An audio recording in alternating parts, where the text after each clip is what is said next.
ہمارے بابا بچپن میں واقعہ سناتے تھے کہ ایک صاحب کو جوش آیا سخاوت کا، ایک صاحب کو جوش آیا سخاوت کا، بابا ایسی ایسی باتیں سناتے تھے بہت یاد آتی ہیں۔ تو سخاوت کا جوش آیا، اس نے جا کر کہ بھئی کسی کو پتہ نہ چلے کسی گھر میں جا کر پیسے دے دیے۔ صبح محلے میں بات گونج گئی کہ پتہ نہیں کوئی نالائق اور الو آیا تھا، اس نے بدکار عورت کے گھر میں جا کر پیسے دے دیے۔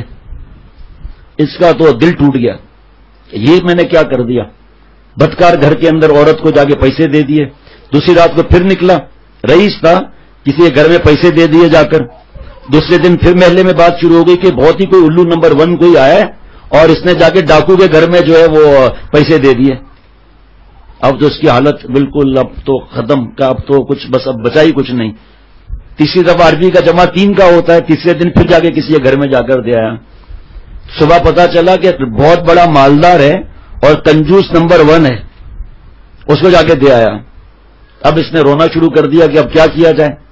2-3 دن تک بیچارہ روتا رہا، دل میں آواز آئی، ہوتا ہے نا الہام، دل میں آواز آتی ہے بغیر حروف کے کہ ان گھروں کے جا کے چکر تو بھی تو لگا کرا تو یہ سخی کے گھر پہ گیا، کنجوس مکھی چوس تو لائن لگی ہوئی ہے وہاں۔ کہ یہ لائن کس بات کی ہے؟ کہ پتہ نہیں کوئی پاگل آدمی اس کو اگر پیسے دے گیا بڑی رقم، تو یہ رقم جب اس کو ملی اور رونے لگا کہ اللہ یہ آدمی کتنا نیک ہے جو چھپ کر اتنی بڑی رقم دے گیا، اور میں بدماش نمبر 1 ہوں جو سانپ بن کر بیٹھا ہوا ہوں، مر نہ جاؤں، میرے مرنے کے بعد میری اولاد صدقہ زکات تھوڑی دے گی۔ جب مجھے اپنی جان سے پر رحم نہیں ہے تو میرے بعد میری اولاد تو ایک دوسرے کے اندر ٹوٹ کے ختم ہو جائے گی۔ کہ اس نے منہ کھول دیا تجوری کا، اور یہ کہا یا اللہ آپ کا شکر ہے، آپ کا احسان ہے۔ سب آدمی نقل نہیں کریں گے اس بات کی، یہ نصیحت کے لیے ہوتا ہے کہ کسی کو بدگمان مت کرو، حقیر مت سمجھو۔ آگے گیا جناب، وہ پتہ کرتے کرتے گیا جناب، ڈاکو کا پتہ چلا تو پتہ چلا ڈاکو ہے ہی نہیں۔ کہاں گیا؟ کہ 3 دن سے مسجد میں بیٹھا ہوا رو رہا ہے۔ بھائی پوچھا کیا ہوا؟ کہ پتہ نہیں کون دے گیا، تو میرے دل میں خیال ہے کہ اللہ آپ اس طرح بھی رزق دیتے ہیں تو میں ڈاکے مار کے کسی کی بددعا کیوں لوں۔ سیدھا میں اللہ والے کے پاس گیا، اس نے 4 شرائط کے ساتھ توبہ مجھے بتائی، تو اس کے بعد سے میں نے جتنا جو لوٹانا تھا لوٹایا، باقی معافیاں مانگی۔ خدا کی قسم جو سجدے میں مزہ ہے، بادشاہت میں مزہ نہیں ہے۔ میں تو اس شخص کے لیے روزانہ دعائیں کر رہا ہوں جس کی وجہ سے مجھے ہدایت ملی۔ اس کو پتا کر کے جب پہنچا تو بدکار عورت کی جگہ پر تالا لگا ہوا ہے۔ کہ یہ کہاں چلی گئی؟ کہ اس کو کسی نے پیسے دیے تو اس نے سوچا کہ وہ جو مولوی نے بتایا تھا نا کہ جس کا جو رزق لکھا ہے خدا کی قسم وہ مل کر رہے گا، حدیث پاک کا مفہوم ہے کہ موت نہیں آئے گی جب تک اس کے نصیب کا اس کو رزق نہ مل جائے۔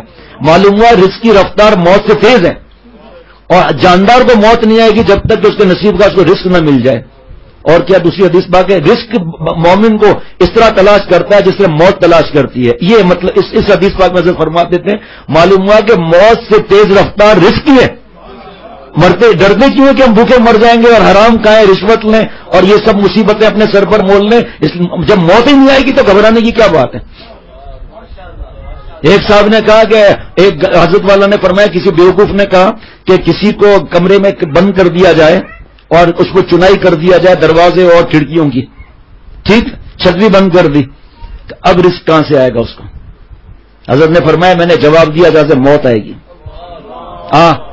ایک بدماش ہاتھ میں کتے لے کر گھومتا تھا ہر وقت، بیت الخلا میں بھی کتے لے جاتا تھا، یہی کی بات ہے۔ حضرت والا کو اس کے پڑوسی نے بتایا کہ میں نے پوچھا تو ایسا کیوں کرتا ہے؟ کہ جس گھر میں کتے ہوتے ہیں رحمت کے فرشتے نہیں آتے، اب میرے پاس کیسے موت کا فرشتہ آئے گا؟ حضرت بس نالائق کو سمجھاؤ، جو فرشتہ کتے کی روح قبض کرے گا تیری بھی پھر وہی کرے گا۔ یہ وہی موت سے ڈرتے ہیں جو گناہوں کے اندر ڈوبے ہوئے ہیں۔ کہ اس بدکار عورت نے کسی سہیلی کو بتایا میں محلہ چھوڑ کر جا رہی ہوں، میں نے اپنا جسم بیچ کر رزق کمایا، مجھے اتنی عقل نہیں ہے کہ اللہ جو رزق لکھا ہے وہ ملنا ہے، خدا کی قسم یہی رزق مجھے ملتا، لیکن اللہ سے جیسا گمان رکھے گا ویسا رزق ملے گا نا۔ فضائل صدقات میں لکھا ہے کہ ایک ڈاکو درخت کے نیچے بیٹھا تھا، کہتا ہوا تھا، تو اوپر جو درخت تھا اس میں کوئی پتا نہیں تھا، ایک عجیب قسم کی چڑیا آتی تھی، کوئی چیز رکھ کر چلی جاتی تھی، یہ اٹھا تو دیکھا نابینا سانپ، اس کے لیے چڑیا رزق رکھ کر چلی جاتی ہے، گرتے گرتے بچا، رونا شروع کر دیا، اللہ یہ سانپ ہے جس کو مارنے کا حکم ہے، یہ جب نابینا ہو گیا تو آپ نے اس کی خدمت کو، ایک چڑیا کو اس کی خدمت پہ لگا دیا، اور میں ڈاکے مار رہا ہوں۔ غیبی آواز آئی، ارے نالائق، ہم نے کب تجھے کہا تو ڈاکہ مار اور لوگوں کی بددعا لے، اولاد کو اپنے پیٹ میں سب کو حرام کھلا، ہم نے کب کہا ہے تجھے؟ تو ہم پر بھروسہ رکھ، پھر رزاق میں ہوں، تیری بدماشیاں رزاق نہیں ہے، نعوذ باللہ۔ دیکھ ہم کہاں سے رزق دیتے ہیں، تقویٰ کی برکت سے۔ جا قرآن پاک پڑھ، جا حدیث پاک دیکھ کے، گناہ کے چھوڑنے سے، تقویٰ کی برکت سے۔ قرآن پاک میں بھی لکھا ہے، حدیث پاک میں بھی لکھا ہے، ہم رزق وہاں سے دیں گے جہاں سے گمان بھی نہیں ہوگا۔ مفہوم عرض کرتا ہوں، جہاں سے گمان بھی نہیں ہوگا۔ اس بدکار عورت نے پیشہ چھوڑ دیا، اب کسی علاقے میں رابعہ بصریہ بنی ہوئی ہے، شرعی پردہ نے شروع کر دیا ہے، نمازیں قضا کر رہی ہے، روزے قضا کر رہی ہے، اور نام محرم کا تو سوال ہی پیدا نہیں ہوتا۔ کہاں گیا دوسرے کو حقیر سمجھنا؟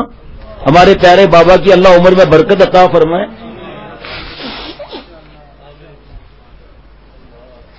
ایک آدمی ڈاکہ مارتا تھا، ایک دن اللہ والے کو پکڑ لیا، تو اللہ والے نے کہا کس کے لیے کرتا ہے نالائق؟ کہ نابینا بوڑھے ماں باپ ہیں، بیوی ہے اور بچے ہیں، کہ انہیں معلوم ہے تو ان کو حرام کھلاتا ہے؟ کہ نہیں۔ کہ دیکھ بھائی کبھی بھروسہ بھی کر، یہ میں نے اپنا حصار بنا لیا ہے، میں اس سے باہر جانے سے رہا، اعتماد کر لے۔ ان کو بتا تو صحیح تو ان کو کیا کھلا رہا ہے، دوزخ کی آگ کھلا رہا ہے۔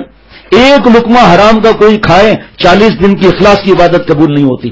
میں اپنی بات کرتا ہوں، میرے پاس 40 دن کی اخلاص کی عبادت ہے، ایک دن کی عبادت ہے، ایک وقت کی اخلاص کی عبادت ہے۔